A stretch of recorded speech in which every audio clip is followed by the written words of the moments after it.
So guys, we are doing another explanation video, and I haven't had anything else to explain, but I do need to explain one more thing. So basically, how brains work. Brains are connected by a bunch of things called neurons. The neurons produce energy. About how many? Like about 1 zettabyte. A zettabyte is a lot of information.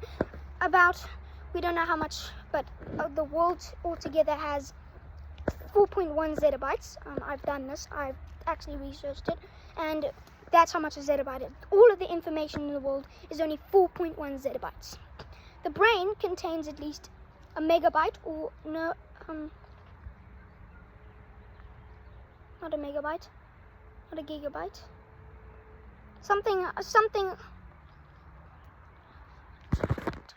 I'm thinking here, but the brain contains a lot of information about the information of a normal supercomputer. That just shows how complex our brains are. And basically, what's inside a brain is a bunch of neurons, and these neurons connect from memories. And now, what the memories are past thoughts and stuff, and the neurons are how you remember and how you think and how you learn things.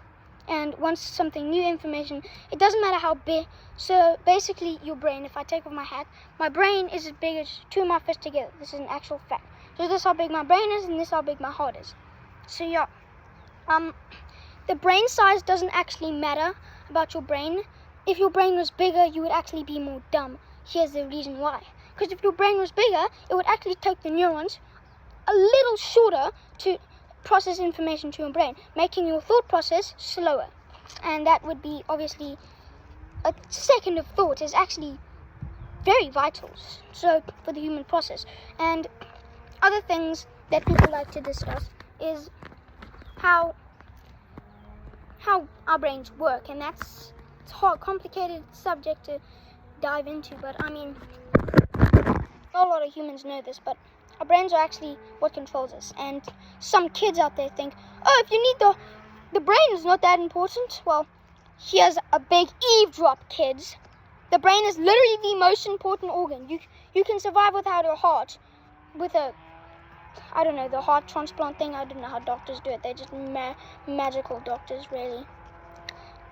But you can't survive without your brain, because your brain literally powers your body, which means you would instantly die. Because you wouldn't be able to move your heart or use your heart, because the heart wouldn't be able to pump blood if your brain didn't, tell the brain. So in a way, in a friendly way, your brain has a computer, and it's telling all the organs, which are people, to do what they think. But in the complex way, it's sending neurological things down the spine to react to core muscles, and the muscles flex in the way that brain thinks, and the neuron sends a spike to that muscle, which makes it think. So say if you're playing ping pong, and your brain, if you're a master ping ponger, your brain actually works like where you need to sit. Your brain has 3 analyzers of where the ping pong ball is going to be. Now, one of these 3, and the brain already works out which one is going to happen. So the other 2 get deleted. So it sends neurons to the spine and the back muscle, which arm it's going to hit, to the right pose, and then you hit the ball. And yeah, I'll explain that pretty well. So thanks guys for watching. Please subscribe. It'll really help me out, but you don't have to.